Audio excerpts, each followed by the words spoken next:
जय माँ विंध्यवासिनी, हर हर महादेव, जय श्रीमन्नारायण। आप सभी दर्शकों का मैं पंडित अविनाश शास्त्री वैदिक अपने चैनल पे स्वागत करता हूँ। दोस्तों, आज हम लोग जिस विषय पे बात करेंगे वह है आगामी पितृपक्ष, जो 8 सितंबर 2025 को प्रारंभ हो रहा है। आश्विन कृष्ण पक्ष को हम लोग पितृपक्ष के नाम से भी जानते हैं, उसे पितृपक्ष भी कहा जाता है।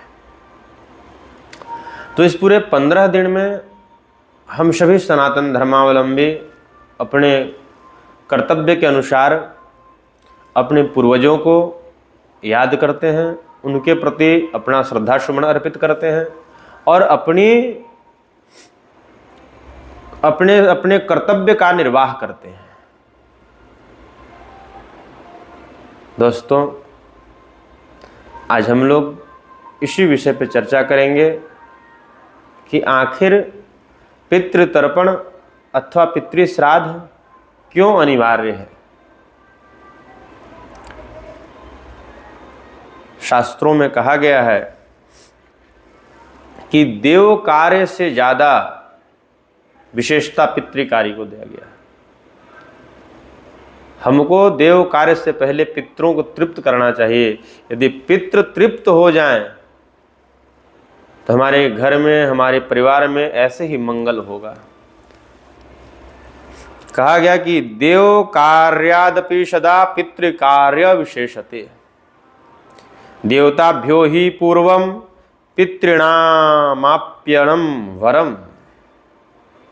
देव कार्य की अपेक्षा पितृ कार्य की विशेषता मानी गई है। अतः देव कार्य से पूर्व पितरों को तृप्त करना चाहिए, ऐसा शास्त्रों में लिखा गया है। तो हम सभी का यह कर्तव्य है कि आने वाले पितृपक्ष में सभी लोग अपने पूर्वजों के निमित्त श्राद्ध, तर्पण इत्यादि करें। मित्रों, जिस प्रकार हम कोई वृक्ष लगाते हैं तो उस वृक्ष से हमें अपेक्षा होती है कि आगामी समय में यह हमें फल अथवा छाया प्रदान करेगा, और वृक्ष बड़ा होने के बाद हमारे मन के अनुकूल यदि हमें छाया या फल नहीं देता है तो हमारी श्रद्धा उस वृक्ष में नहीं रह जाती है, हमारा मन उससे हट जाता है। ठीक उसी प्रकार हमारे पितरों को भी हमसे बहुत अपेक्षा है, और अपेक्षा होना भी चाहिए। क्यों? क्योंकि पितरों के महत कृपा के फलस्वरूप हमें यह दिव्य देह प्राप्त हुआ है, और हम सभी का कर्तव्य है कि कुछ समय निकाल करके हम पितरों के निमित्त पितृतर्पण श्राद्ध अवश्य करें। दोस्तों, शास्त्रों में कहा गया है कि जो व्यक्ति अपने श्रद्धा के अनुसार तर्पण अथवा श्राद्ध करता है तो पितृ प्रसन्न होकर के उनको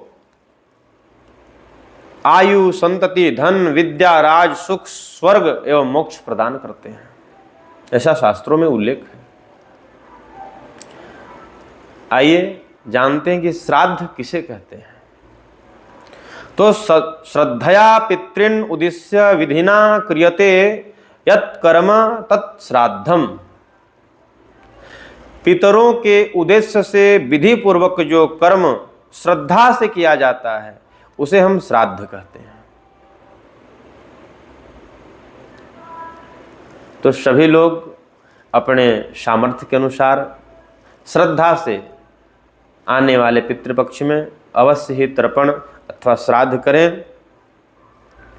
अब यहाँ पे बात आता है कि जो श्राद्ध नहीं कर पाए, तर्पण नहीं कर पाए, उनका श्राद्ध कैसे परिपूर्ण हो।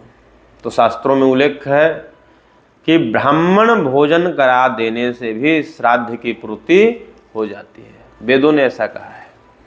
कि ब्राह्मण भोजन करा देने से श्राद्ध की पूर्ति हो जाती है, वेद ने बताया है। तो यदि आप श्राद्ध नहीं कर पा रहे हैं, तर्पण नहीं कर पा रहे हैं, तो अपने तिथि पर, जिस तिथि को आपका तर्पण करना है, जिस तिथि को श्राद्ध करना है, उस दिन ब्राह्मणों को बुला करके और आप भोजन करा दें, उससे भी श्राद्ध की पूर्ति हो जाती है।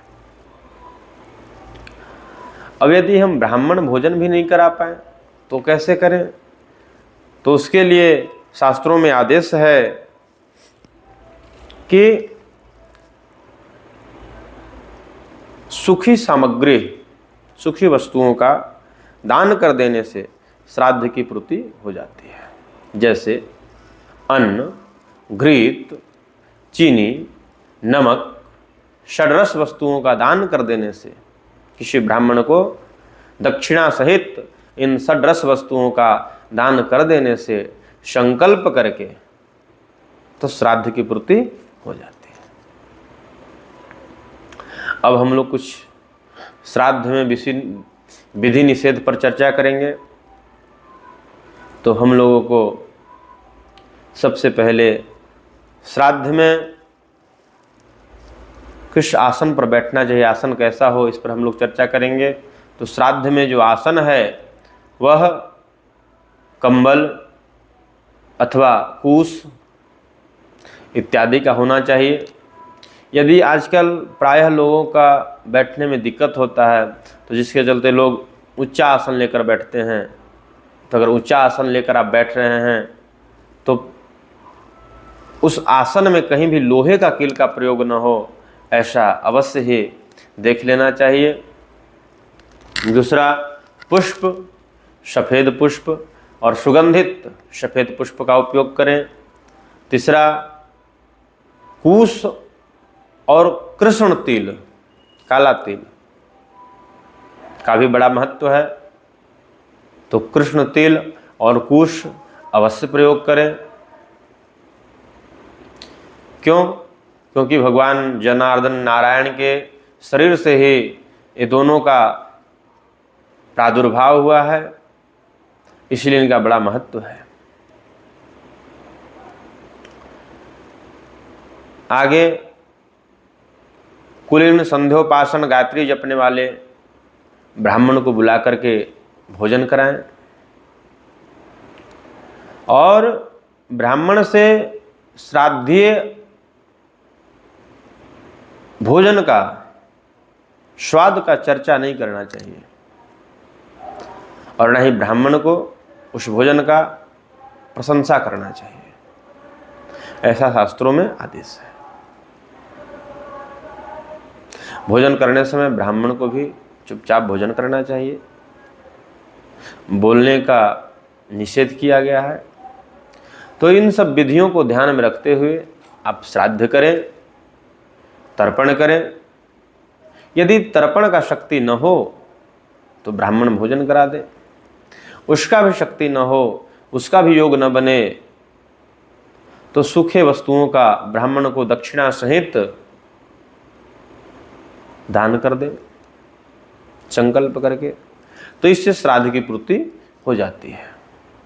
और जो लोग भी घर में संतति, कलत्र, संतान की वृद्धि प्राप्ति चाहते हैं, वे अवश्य ही अपने पितरों के निमित्त श्राद्ध करें और अपने पितरों का कृपा प्राप्त करें। जय मां विंध्यवासिनी, हर हर महादेव, जय श्रीमन नारायण।